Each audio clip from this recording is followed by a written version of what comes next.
¿Cómo les va, amigos y compañeros de toda Latinoamérica?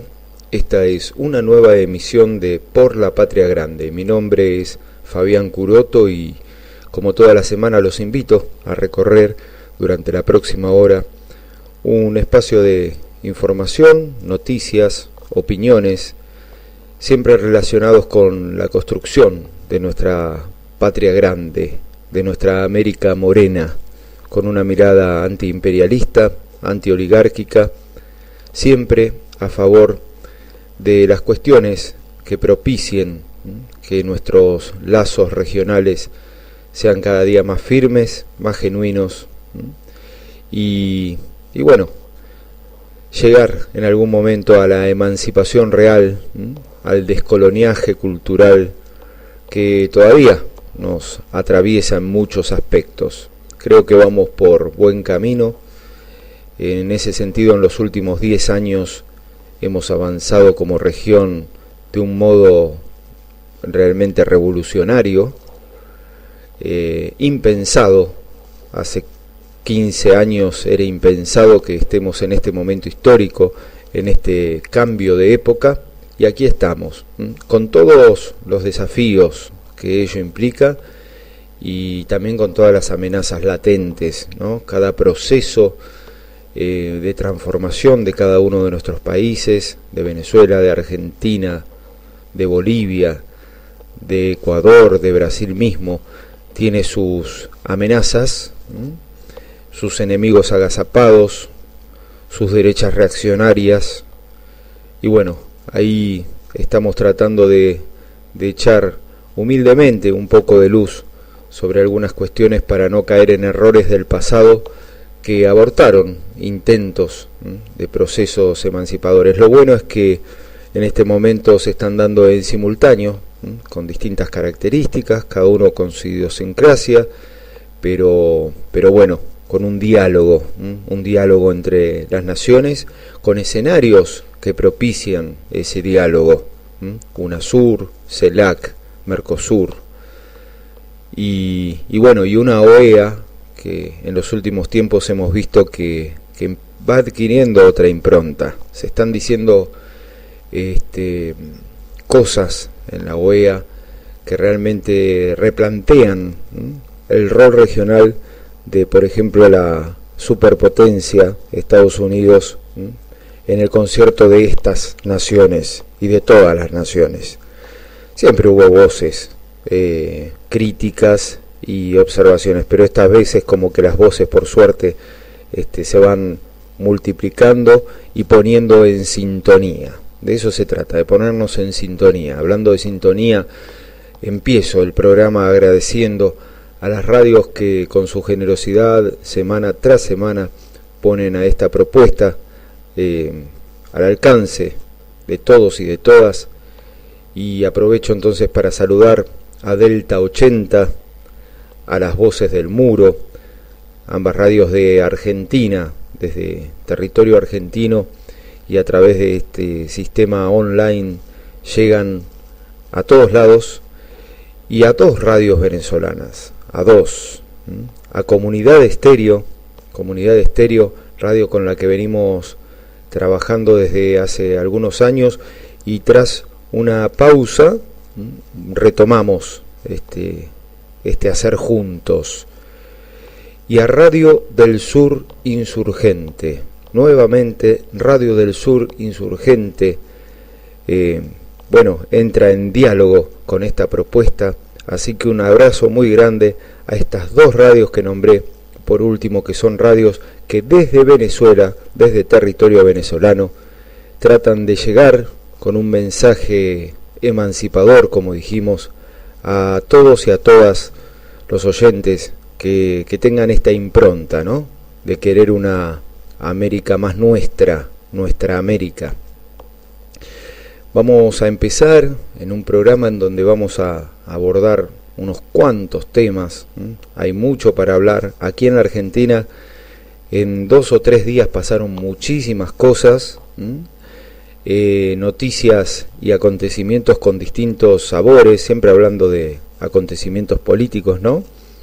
Algunos tenían un sabor amargo en algún lado, otras noticias eran directamente buenas y otras directamente espectaculares para lo que viene, ¿no? Respecto a nuestra construcción popular y a la construcción de nuestra democracia popular. Así que bueno, en el próximo bloque ya empezaremos a desarrollar estas cuestiones. Vamos a empezar con un poco de música, unos uruguayos, unos queridos uruguayos, los olimareños, con Candombe Mulato.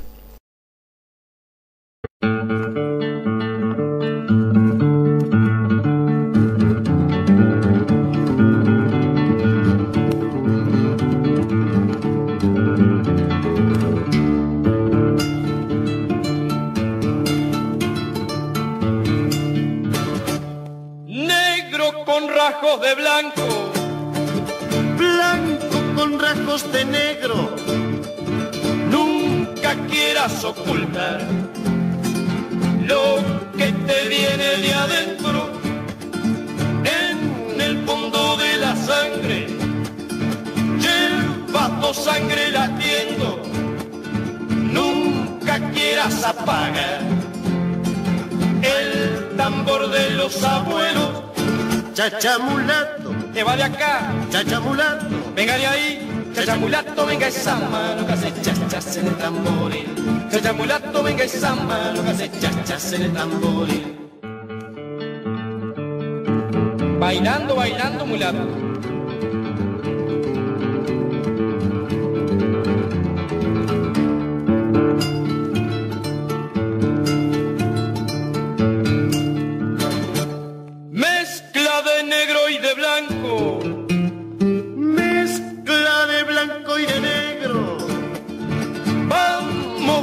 De una vez al tambor de los morenos. Baila, baila, pero piensa que la vida no es un juego ni un darse a la zampazón. Con dinero, sin dinero. Chachamulato, te va de acá, chachamulato, venga de ahí. Chachamulato, venga esa mano que hace chachas en el tamboril. Chachamulato, venga esa mano que hace chachas en el tamboril.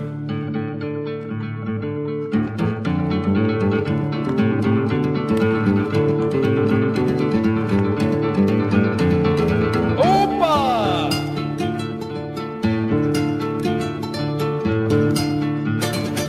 La vida no es mulato, de sangre o de pelo, que el hombre piensa mejor con el estómago lleno. Baila, baila, pero piensa, opa, que debe poner el seso para que piensen mejor los hombres del mundo entero. Chachamulato, te va de acá, chachamulato, venga de ahí, chachamulato, venga esa mano que hace chachas en el tamboril. Chachamulato, venga esa mano que hace chachas en el tamboril. Chachamulato, venga esa mano que hace chachas en el tamboril. Chachamulato, venga esa mano que hace chachas en el tamboril. Bueno, estamos saliendo de una semana, no de un tiempo, pero sí de una semana que tuvo que ver mucho con lo electoral. El domingo que pasó, que fueron las elecciones nacionales legislativas que ponían ahí en juego y en debate bancas de senadores, diputados y en los niveles distritales de concejales. A nivel nacional, nuestro Frente para la Victoria, el kirchnerismo, resultó triunfante. Ahí leía en algunas redes sociales apuntando hacia nosotros, y no se hacen cargo, como que no nos hacíamos cargo de los resultados. Bueno, sí, nos hacemos cargo del triunfo, cómo no. Esto lo digo no sin ironía, porque quienes escribían eso residen en la provincia de Buenos Aires, territorio que nos fue muy adverso electoralmente. De hecho, el Frente para la Victoria perdió por un margen bastante amplio aquí en la provincia de Buenos Aires, pero esos tuiteros y facebookeros que nos trataban de provocar, en el mejor de los sentidos, ¿no?, con la palabra, se olvidan que este es un país muy grande, y soslayan la mirada federal, que es la que nos indica que la realidad es distinta. A nivel nacional, el Frente para la Victoria sigue siendo la mayor fuerza política y los resultados están a la vista. De las bancas de senadores que estaban en juego, mantenemos la misma cantidad de bancas, no hemos perdido ni una, y en diputados sí cambió el número. Hemos ganado 4 bancas, tenemos 4 diputados más de los que teníamos hasta ahora. Esto era una renovación que tenía que ver con los diputados que habían entrado en la elección del 2009, elección que también nos fue adversa en 2009. El Frente para la Victoria en la provincia de Buenos Aires también había perdido, por un margen menor, pero también había perdido. Pero bueno, evidentemente a nivel nacional nuestro frente, nuestra propuesta se ha consolidado, y bueno, eso nos permitió que esta termine siendo una elección exitosa. Los números hablan de eso. En la provincia de Buenos Aires debemos ahí hacer alguna lectura de qué ha ocurrido, por qué una provincia en donde las condiciones de vida, más allá de algunos temas que seguramente hay que abordar, las condiciones de vida cambiaron para mejor. Si hablamos de hace 13 años atrás, los niveles de desocupación, los bolsones de pobreza que había en la provincia de Buenos Aires, que los sigue habiendo, no los estamos negando, pero los niveles de desocupación eran obscenos y casi absolutos en algunos barrios. Bueno, eso gracias a una voluntad transformadora, una voluntad política desde el Estado Nacional, y en sintonía con el Estado Provincial, se ha ido revirtiendo aún con todo lo que falta. Para nosotros, para los militantes del Frente para la Victoria, el margen de derrota electoral en la provincia de Buenos Aires es demasiado amplio para todo lo que se hizo y para todo lo que pensamos hacer, y creo que la población sabe que cuando este gobierno tiene voluntad política de hacer, hace, realiza, lo hemos demostrado con creces. Bueno, el candidato de la derecha, Sergio Massa, aquí en la provincia de Buenos Aires, contó con el aparato mediático del grupo hegemónico o grupo ex hegemónico Clarín. Desde hace un par de días pierde esta hegemonía, o por lo menos estamos en la cuenta regresiva de esa hegemonía ya caduca, y bueno, contó con el financiamiento, se puede decir, del grupo Clarín, pues no había grupo mediático de este multimedio, de este mega multimedio, que no hablara todo el día cosas lindas del candidato de la derecha Sergio Massa, una especie de Capriles argentino con otras características, porque ahí fueron muy hábiles los grupos más derechosos de la Argentina de tomar a alguien que había pasado por nuestras filas políticas para convertirlo en opositor. Fue una maniobra muy hábil de la derecha. Sabemos que la derecha es muy hábil, que siempre está agazapada, y ahí contó con la traición de Sergio Massa y, como dije, con el apoyo del poderío mediático del monopolio Clarín. ¿Por qué decimos es monopolio? Esto le explicamos a los compañeros venezolanos. 2 días después de las elecciones estuvimos ahí festejando que la Corte Suprema declaró constitucional la ley de medios votada en democracia. Hace 4 años ya que tenemos esa ley de medios y que no la estábamos pudiendo aplicar. Ahora se va a aplicar plenamente, con también la cláusula de desinversión que obliga al monopolio Clarín a deshacerse de unos cuantos medios, de unas cuantas señales, un grupo que en su obscenidad creo que tenía más de 300 señales del espectro radioeléctrico, y ahora va a tener que ajustarse a la ley y va a poder seguir teniendo sus canales, los que elija, ¿no? Si quiere tener sus naves insignia, TN, Canal 13, y algún otro canal que baja esta línea en contra de nuestro gobierno y a favor de los intereses de particulares en muchos casos, y sabemos que particulares, no estamos hablando de particulares que son integrantes del espectro popular.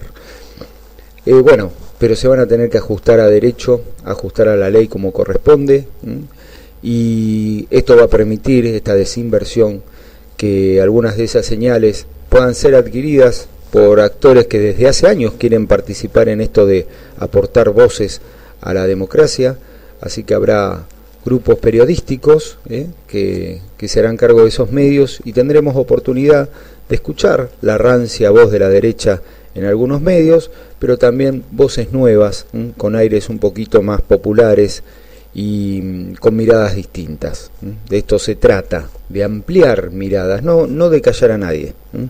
Que la derecha siga teniendo sus medios, pero no todos los medios, como venía ocurriendo en algunos lados. En algunas provincias de Argentina, la televisión, por ejemplo, llegaba solo a través de Cablevisión, también del grupo Clarín, y la grilla de canales que ofrecían eran solamente las voces que ellos querían hacer llegar a la gente, que obviamente eran siempre adversas al gobierno y no buscaban ningún tipo de equilibrio como para que el ciudadano de a pie pueda escuchar las dos campanas.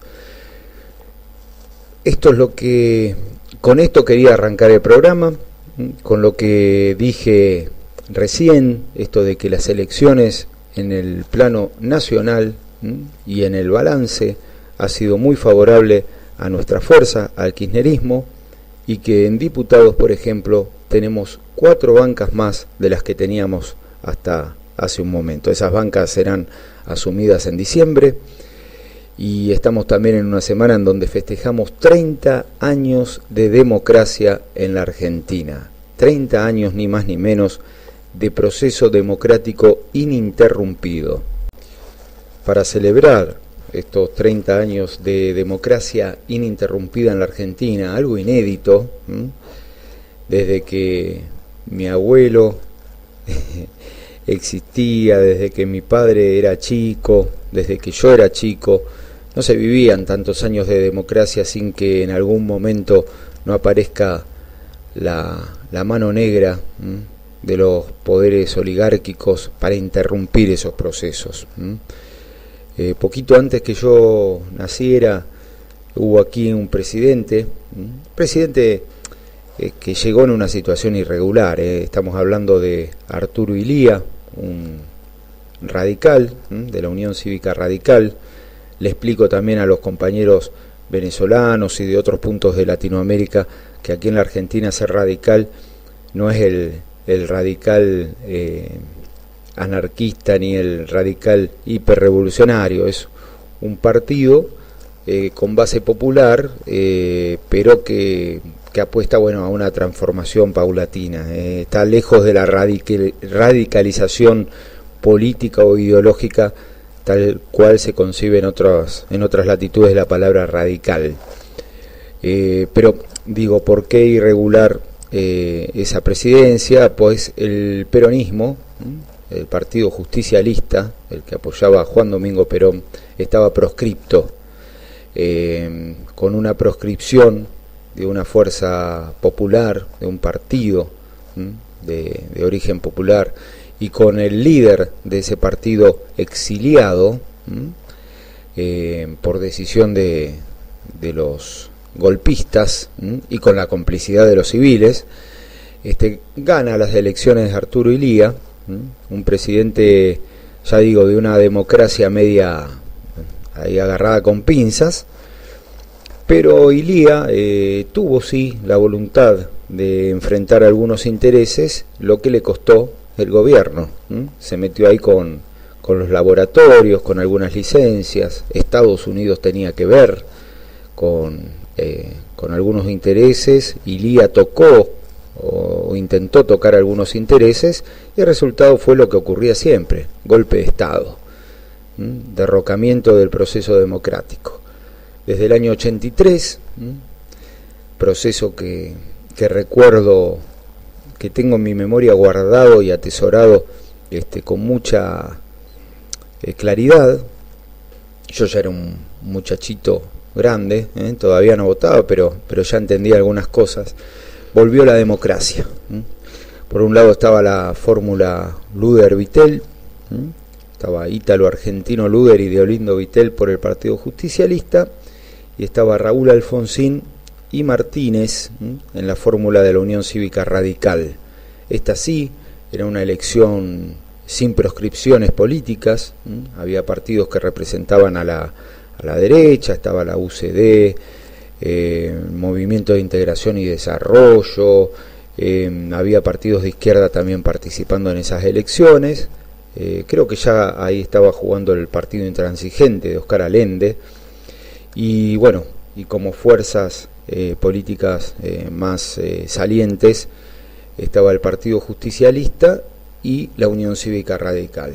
Terminó ganando la propuesta de la Unión Cívica Radical por amplio margen.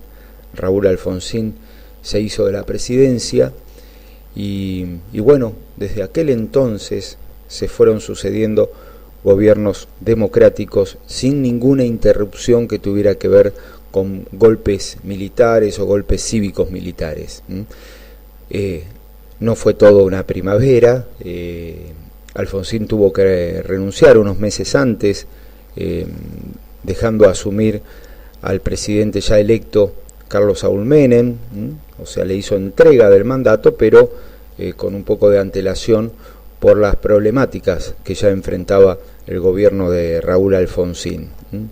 Un gobierno con mucha complejidad. En algún momento empezó con una impronta popular bastante original y antioligárquica, luego fue bajando esas banderas, inclusive empezó con un juicio a las juntas militares que fue un señero, creo que en todo el mundo, y luego también llegaron leyes como la de obediencia debida, punto final, que arriaron también esas banderas, pero no dejamos de tener en cuenta el contexto histórico. Era una democracia que estaban haciendo, y la correlación de fuerza con justamente las fuerzas reaccionarias no eran las mejores, y bueno, el gobierno eligió ceder ante las presiones de grupos reaccionarios, con la excusa de preservar el proceso democrático, cosa que de hecho sí logró, pues la sucesión democrática siguió. Luego vinieron años, 2 periodos de Carlos Saúl Menem, un entreguista al neoliberal que con los símbolos del peronismo hizo neoliberalismo explícito, y luego de la Rúa yéndose en helicóptero, y en una semana 5 presidentes, pero en ningún momento estuvieron ahí las Fuerzas Armadas teniendo que ver con lo que el pueblo quería. Hubo una sucesión que tuvo que ver con las instituciones de la democracia. Por ejemplo, en esa semana de los 5 presidentes, quien tomaba las decisiones era en gran parte el Congreso de la Nación, y era un Congreso elegido en las urnas. Por eso lo consideramos parte del proceso democrático, por más que aquel momento, en 2001 y comienzos del 2002, fue complejísimo. Era un infierno aquello, y miren dónde estamos ahora, parados en la dignidad. Vamos a escuchar a continuación la palabra de Leopoldo Moró,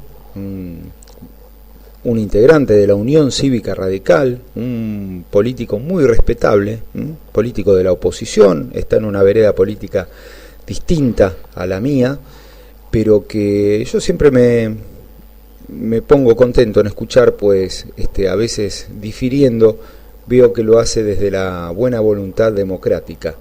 Y en este caso estuvo invitado en el programa 678, un programa que tiene mucha afinidad con con nuestra postura ideológica, pero bueno, ahí fue Leopoldo Moró a aportar su mirada sobre estos 30 años de democracia. Él estuvo muy presente en el gobierno, en aquel gobierno del presidente Raúl Alfonsín, como legislador. Era una persona muy cercana a Raúl Alfonsín y vamos a escuchar su palabra. ¿No? Bueno, todo fue duro de entrada, digamos.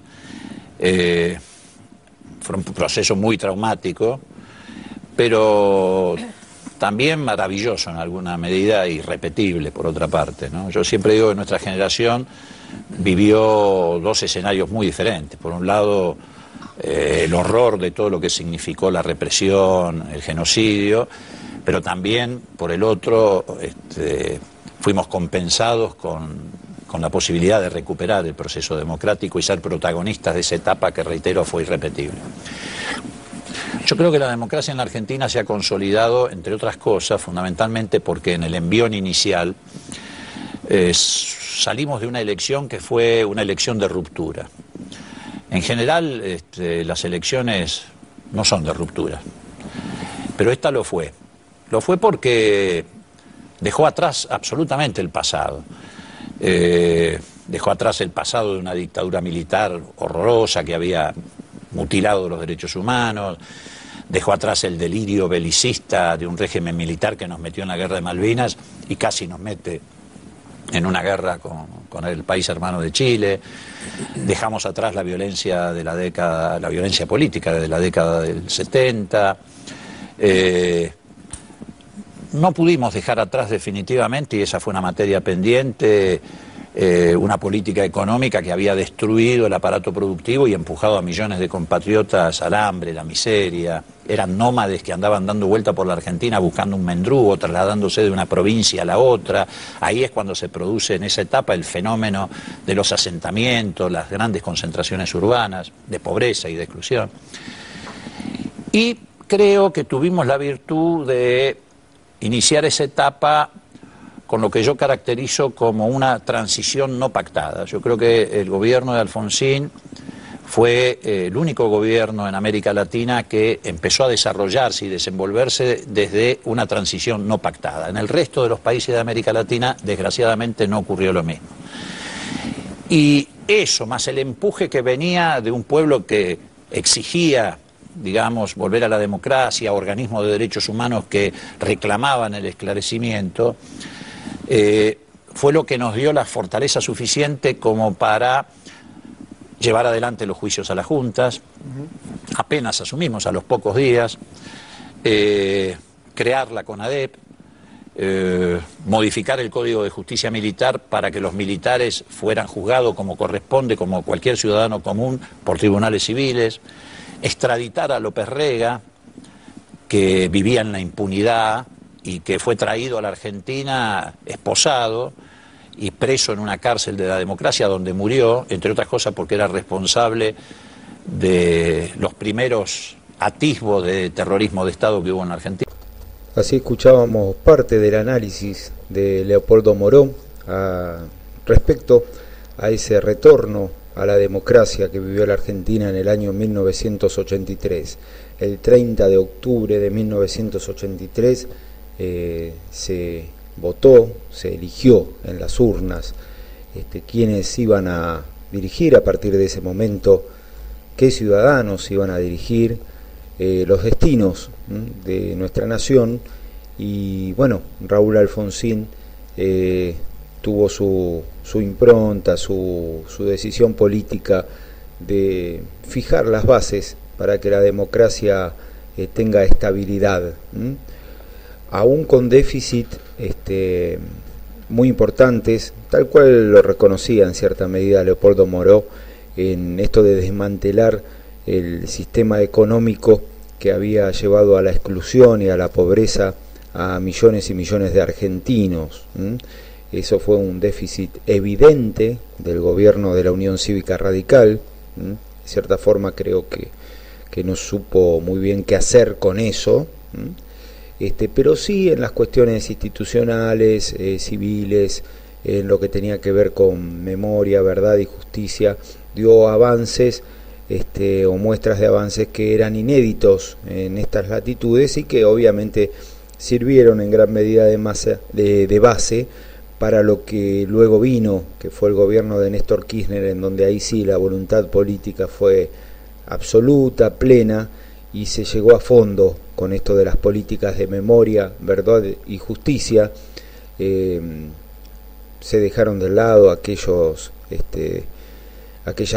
leyes de impunidad, ¿no?, de punto final, de obediencia debida, y se retomaron los carriles normales de la justicia, en donde un asesino, un genocida que desde el Estado había causado tanto daño, termine en cárcel común como corresponde, y estamos hablando de muchos, de Videla, de Macera, de Astiz, por dar algunos nombres, pero son muchos más, pues también los niveles intermedios de aquella junta militar y las bases operativas de la mano de obra sucia de aquella oscura junta militar, fue puesta en el banquillo de los acusados como correspondía. Vamos a seguir escuchando un poco más del análisis de Leopoldo Moró en 678, pues me parece que es una voz muy autorizada para hablar de aquellos primeros años de la democracia recuperada en la Argentina. Y me parece que esas circunstancias fundaron el proceso democrático en pilares muy sólidos como son la memoria, la verdad y la justicia. Muchas veces antes los argentinos habíamos intentado estabilizar la democracia y habíamos fracasado, o nos habían impedido estabilizar la democracia. Además, en el marco de una circunstancia muy compleja, porque además hay que ubicarse en aquel momento histórico, todo esto se hacía mientras estábamos casi sitiados por dictaduras militares, Pinochet en Chile, la de Uruguay, Stroessner en Paraguay, la dictadura de Brasil. Además, como teníamos el convencimiento de que la democracia no podía ser tutelada, no nos quedamos solamente con una pelea con la corporación militar. También avanzamos en otros terrenos. Por ejemplo, confrontamos con la corporación eclesiástica, que estaba muy vinculada a todo lo que había pasado durante la dictadura militar, porque el autoritarismo no solamente se impuso a través de los métodos del terrorismo de Estado, sino que también había un autoritarismo cultural, donde esa cúpula eclesiástica jugaba un papel muy importante. Y así fue como empezamos a transitar el camino de ampliación de derechos civiles, ley de divorcio. Hoy está naturalizado, pero fue toda una conmoción. Yo me acuerdo, sí. Un obispo que sacó la Virgen de Luján, que se supone que tiene que estar allí porque el relato histórico dice que se detuvo precisamente allí porque los bueyes quisieron dejarla ahí, y la trajo a Plaza de Mayo para ver si eso era convocante y confrontar con la ley de divorcio del gobierno de Alfonsín. La ley de patria potestad compartida, que molestó tanto a la cúpula eclesiástica o más que la ley de divorcio. Creamos en el 87 el Banco Nacional de Datos Genéticos para apoyar la labor que venían desarrollando las abuelas. En fin, podríamos enumerar muchísimas cosas. Y creo que esos fundamentos que tuvo el inicio del proceso democrático en la Argentina fueron perfilando un intento diferente. Por eso yo hablo de una ruptura con el pasado. Obviamente después, a lo largo de estos 30 años, ha habido flujos, reflujos, avances, retrocesos. Ahora, la confrontación con quién era, digamos, las apretadas, ¿por qué lado venían? Porque ahí veíamos a Manieto. Inicialmente venían por el lado de los grupos que todavía no se habían desarticulado. Nosotros siempre decimos que a nosotros nos tocó una etapa donde a los represores lo teníamos que ir a buscar a la selva. No los cazábamos en el zoológico. Estaban en las guarniciones militares, en las comisarías, al frente de los organismos de seguridad, de los servicios de inteligencia. Fue una instancia muy compleja. Ustedes recordarán, por lo menos aquellos que todavía, mejor dicho, en aquella época ejercitaban el periodismo, Alfonsín, en la primera visita que hace una guarnición militar, que es la guarnición militar Córdoba, que había sido uno de los focos, junto con la ESMA, de la represión en la Argentina, pasa el auto y a los pocos minutos estalla una bomba que habían puesto adentro de la guarnición militar, debajo de una alcantarilla, al paso del auto de Alfonsín. Y además vivíamos permanentemente en ascuas, amenazas de bombas en los cines, en los colegios. Hubo toda una campaña muy intensa, que bueno, después culmina en la sublevación de Semana Santa, etcétera. Tuvimos que pagar un precio por ser una transición no pactada. Precio que no pagaron en otras democracias de América Latina, en Chile, en Uruguay. Bueno, en Chile terminaron sentados con Pinochet en el Senado como senador de la democracia, como senador vitalicio. Todavía creo que tienen vigente la constitución pinochetista. En Uruguay perdieron un plebiscito, un referéndum para llevar adelante las investigaciones. Brasil ni siquiera lo intentó, creo que ahora el gobierno de Dilma creó una especie de comisión de la memoria, una cosa por el estilo. Así que fue muy duro. Es decir, fundamos la democracia sobre bases sólidas, pero también eso implicó tener que superar muchísimos obstáculos y muchísimas dificultades. Moro, usted hacía hincapié al principio que, bueno, realmente cambiaron estructuralmente cosas fundamentales y miradas con perspectiva histórica todavía se valoran más, ¿no? Muchas cosas que ahora están naturalizadas y que en su momento fue muy difícil concretar. Ahora, en el terreno económico, digamos, ¿cuál fue en esa lucha con las corporaciones o cuál era el poder que les impidió avanzar en criterios que en un momento sí signaron los primeros, se puede decir, la gestión de Grispum como ministro de Economía, y después empezó, bueno, la negociación? Bueno, mira, Nora, el tema es así. En primer lugar, estratégicamente era muy complicado atender todos los frentes. En alguna medida había que tomar decisiones que priorizaran algunos objetivos. Nuestra prioridad era la estabilidad democrática.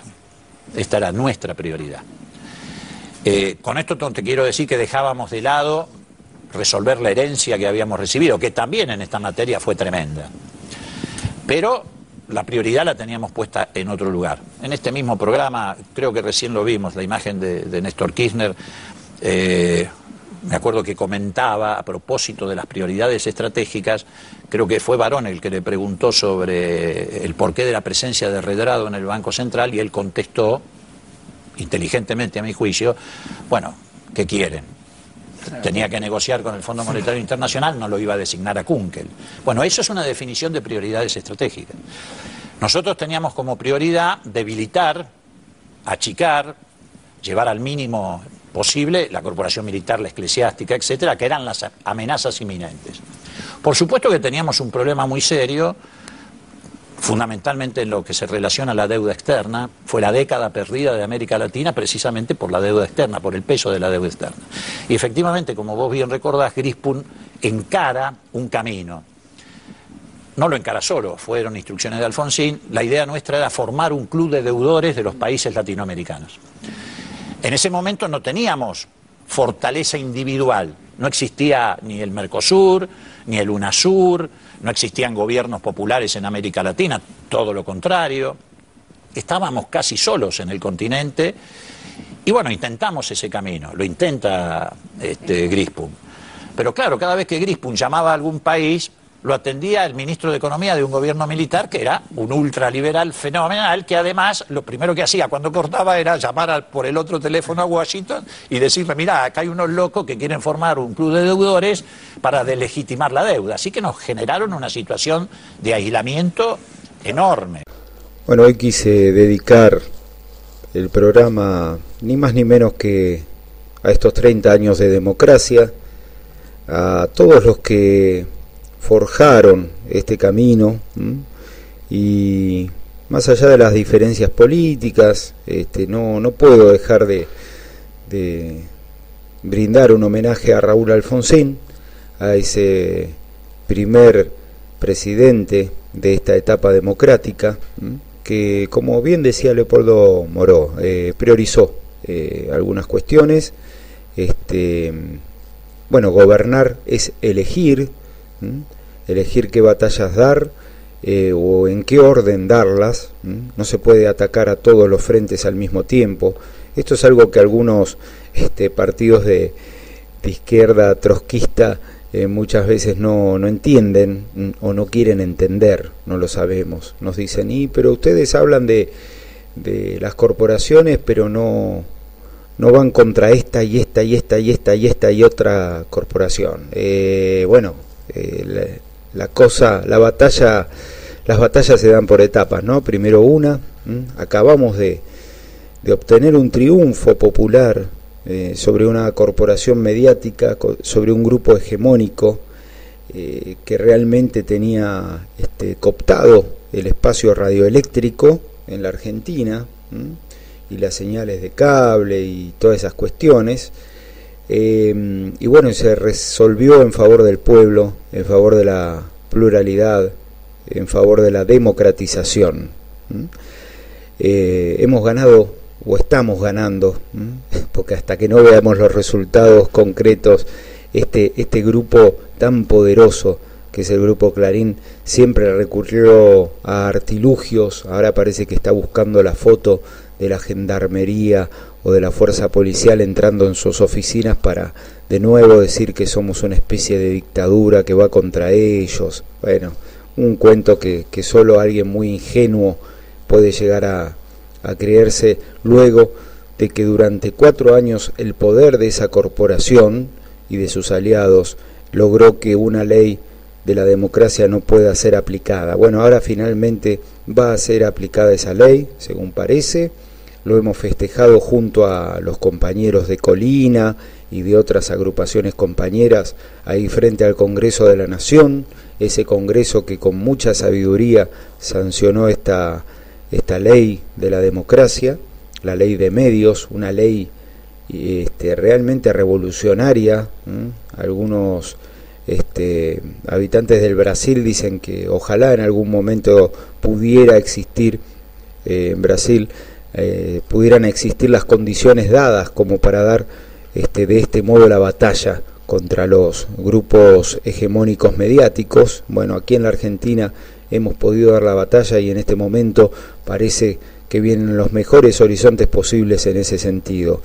Y obviamente ahora sí, con esta batalla ganada podremos empezar a avanzar sobre otras corporaciones transnacionales que a veces muchas veces atentan contra los intereses nacionales.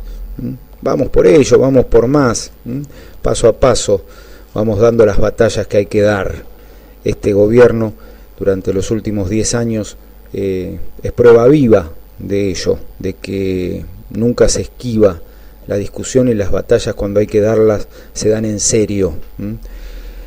Hemos también querido dar, porque muchos nos nombran, qué pasa con Monsanto y con otras empresas que contaminan. Bueno, nosotros en el sector agroganadero hemos querido dar una batalla en 2009 y la derecha reaccionaria jugó en favor de las corporaciones agrogarcas, como digo yo, porque son agropecuarias y oligarcas, y bueno, eligieron que en lugar de triunfar la mirada popular en cuanto a retenciones para realizar más obras, retenciones a las ganancias extraordinarias de esos mega exportadores, bueno, eligieron que no, que el gobierno sea el derrotado, la mirada del gobierno sea la derrotada, y que esos mega exportadores sigan teniendo ganancias extraordinarias. Esa fue una decisión de los grupos oligárquicos apoyadas por algunos integrantes del pueblo que oficiaron como idiotas útiles, si se me permite. Jugaron a favor de las corporaciones y hoy por hoy nos preguntan esos mismos sectores qué vamos a hacer con las corporaciones que quedan. Es contradictorio, pero ocurre.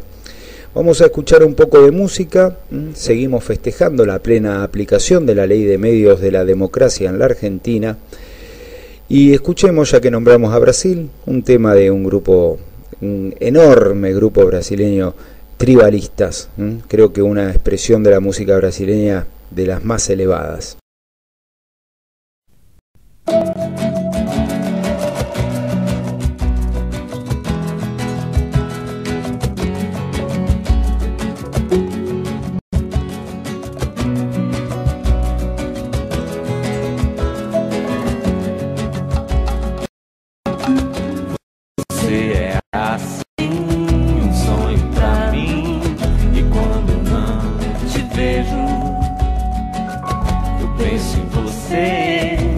amanhecer até quando eu me deito. Eu gosto de você e gosto de ficar com você. Meu riso é tão feliz contigo. O meu melhor amigo é o meu amor. E a gente cantar, e a gente dançar, e a gente não se cansa de ser criança. A gente brincar na nossa velha infância. Seus olhos, meu clarão, me guiam dentro da escuridão. Seus pés me abrem o caminho. Eu sigo e nunca me sinto só. Você é assim, um sonho pra mim. Quero te encher de beijos. Eu penso em você desde o amanhecer até quando eu me deito. Eu gosto de você e gosto de ficar com você. Meu riso é tão feliz contigo. O meu melhor amigo é o meu amor. E a gente cantar, a gente dançar, a gente não se cansa de ser criança.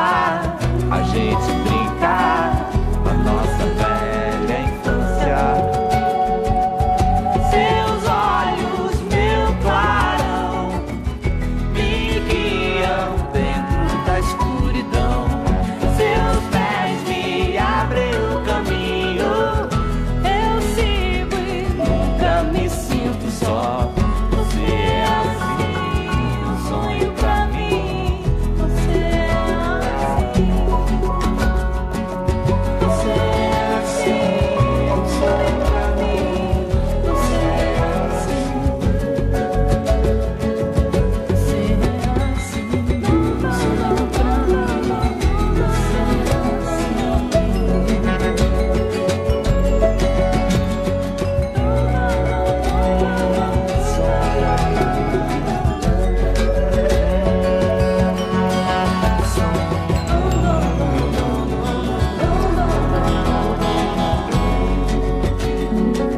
Você é assim, um sonho pra mim. Você é assim, um sonho pra mim. E quando eu não te vejo, eu penso em você desde o amanhecer e até quando eu me deito. Eu gosto de você, eu gosto de ficar com você. Meu riso é tão feliz contigo. O meu melhor amigo é o meu amor.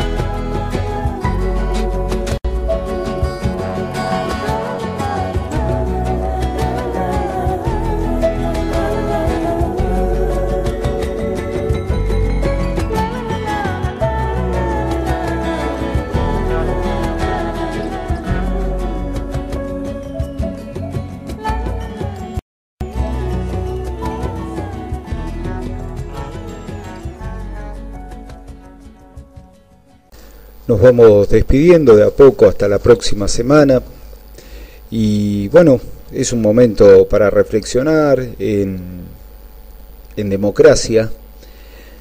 Estábamos ahí a un día de cumplir los 30 años de la recuperación plena de la democracia y le torcíamos del mejor modo, del modo institucional, del modo de una que tiene una democracia popular, el brazo a una corporación.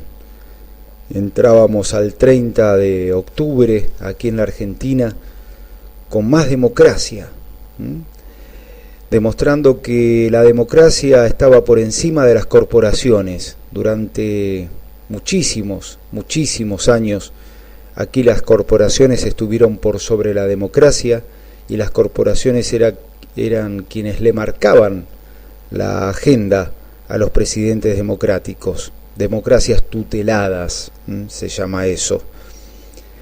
Corporaciones que, como el Grupo Clarín, sugerían quién debía ser el ministro de Economía, por ejemplo, y lo imponían. Esto lo reconoce en un reportaje de la Rúa, cuando le preguntan por qué puso al neoliberal Domingo Cavallo durante su presidencia nuevamente como ministro de Economía.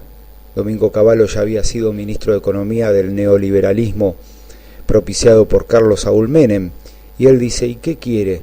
Dice, si los diarios decían que era la mejor solución, que era el hombre que podía solucionar las cosas, los diarios, el diario Clarín marcando agenda a un presidente constitucional, una locura, pero ocurría y hace menos de 15 años.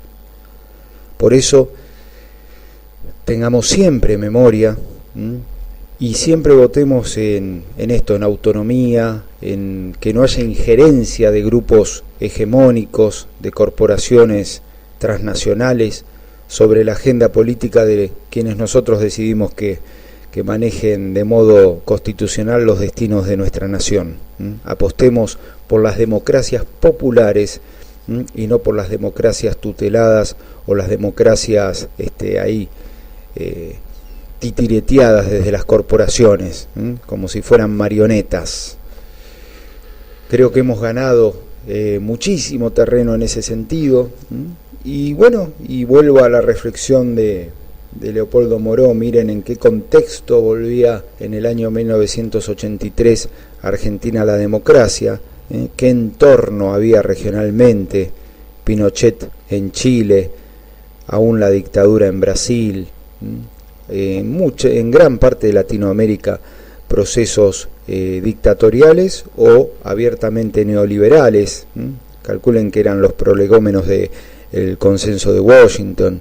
Estaba Ronald Reagan, o sea, había un republicano bastante feroz ahí en el país del norte, en Estados Unidos de Norteamérica, esa amenaza latente siempre para nuestra región. Y bueno, y hablando de Estados Unidos, y ahora sí viniendo a la actualidad, siguen los escándalos por el espionaje, hasta al Papa espiaron. Estados Unidos en su nivel de injerencia obsceno ahora empieza a ser, parece que cuestionado un poco más seriamente por países incluso aliados de él, como Alemania. Veremos cómo sigue eso y bueno, trataremos de ocuparnos también en el próximo programa de cómo sigue eso de ponerle un poco de freno a esa injerencia continua del imperialismo yanqui. Y también trataremos de adentrarnos en la próxima semana de algo que se viene, que son las elecciones en Honduras. Recuerden que el proceso democrático hondureño fue interrumpido hace unos años, luego vino un proceso de volver a la constitucionalidad y a la democracia, pero aún quedan muchas cuentas por saldar en Honduras y ahora está la oportunidad de que vuelva la democracia popular a ser, sin proscripciones políticas, a ser protagonista en el territorio, en el terreno político hondureño. Hasta la próxima semana, amigos y compañeros de toda Latinoamérica. Nos despedimos con música de Bolivia. Tupay, soy caporal. Un abrazo.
Ardiente como el sol. Samba. siente tu corazón. Samba, bailando caporales, yo te entregué mi amor. Bailando caporales, yo te entregué mi amor.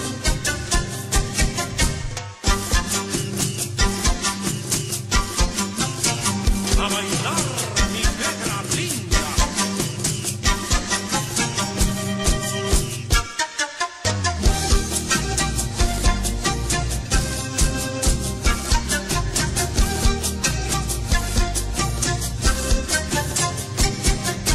Toda la gente me está mirando porque soy caporal. Toda la gente me está mirando porque soy caporal.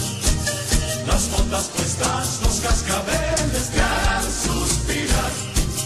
Las botas puestas, los cascabeles te harán suspirar. Cuando yo bailo tiembla la tierra porque soy caporal. Cuando yo bailo tiembla la tierra porque soy caporal. Con mi chicote y mi sombrero puedo enamorar. Con mi chicote y mi sombrero puedo enamorar.